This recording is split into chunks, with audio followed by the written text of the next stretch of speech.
Isa sa mga mahihirap na probinsya ng ARMM ang Lanao del Sur.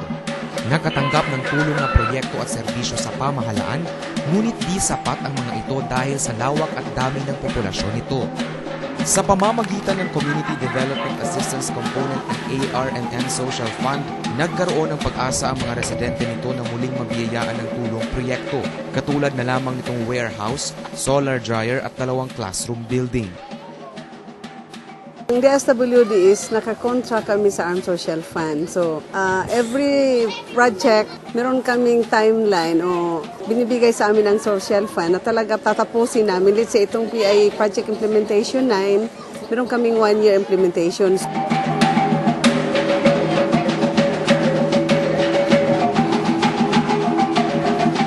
Sa pamamagitan ng mga people's organization sa bawat barangay na sakop ng ARMM Social Fund Project, katuwang ang DSWD at municipal team ay naisakatuparan ang mga proyekto. Narito ang 7 hakbang sa pagpapatupad ayon sa Community-Driven Development Approach.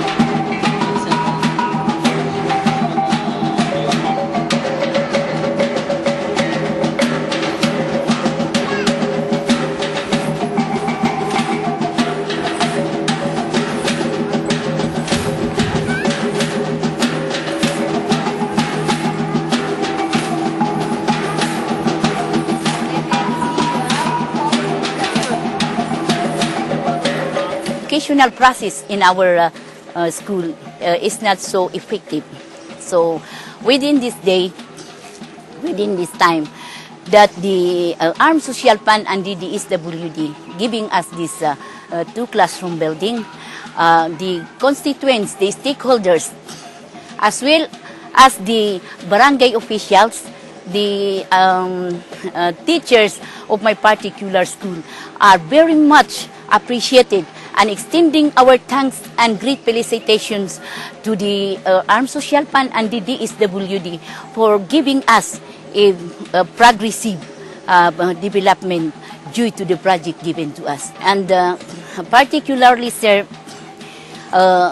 we have now our comfortable building and school classroom for our young children. Nagpapasalamat ako sa Armed Social Fund at sa DSWD dahil tinulungan niya kami sa pag-implement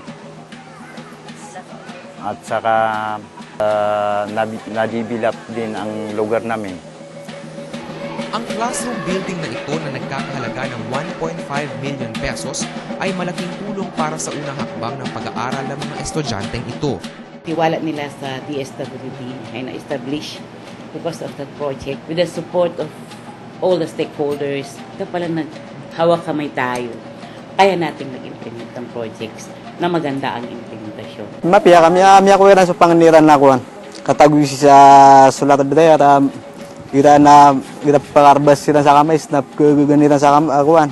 Kamais kita napkatagwitan sa warehouse. Nagpapasalamat din kami na nakakarating itong mga proyekto natin sa aming mga constituent na ipapakita din namin sa buong mundo, sa buong Pilipinas na ang Armed Social Fund ay marami ring pinapamigay na mga proyekto dito sa mga far-flung municipalities or barangays. Kasi maraming mga barangay na hanggang ngayon hindi nakakatanggap ng mga proyekto. Kaya nagpapasalamat kami ng maraming salamat sa Armed Social Fund, DSWD, sa lahat ng national agencies na tumutulong sa mga munisipyo, sa mga barangays namin dahil sa kakulangan ng pondo ng mga municipal government, hindi namin matugunan ang pangangailangan ng aming mga barangays, mga constituent, mga communities. Ang naitutulong namin dito sa mga programa ay yung